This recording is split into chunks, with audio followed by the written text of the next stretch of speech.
आज काय झालं, अडथळे बघा कसे येतात, आणतात. इथे आपलं शिबिर सुरू आहे आणि बाहेर नाशिकला शहरामध्ये भारतीय जनता पक्षानं दर्गे पाडण्याचं काम घेतलं.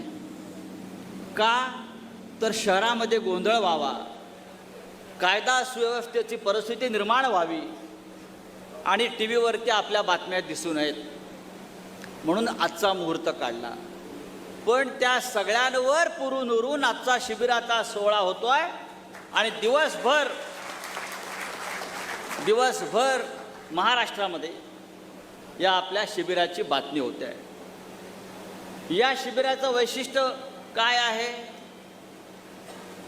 अनेकांना वाटलं की पराभव झाला शिवसेनेचा, शिवसैनिक खचला असेल, शिवसैनिक घरी बसला असेल, शिवसैनिक आता घराबाहेर पडणार नाही, शिवसैनिक दहशतीखाली आहे. आजच्या शिबिरानं दाखवून दिलं की नाशिकचा शिवसैनिक आहे तसाच दणदणीत आणि खणखणीत आहे. एखाद दुसऱ्या पराभवानं खचून जाणारे आम्ही नाहीत.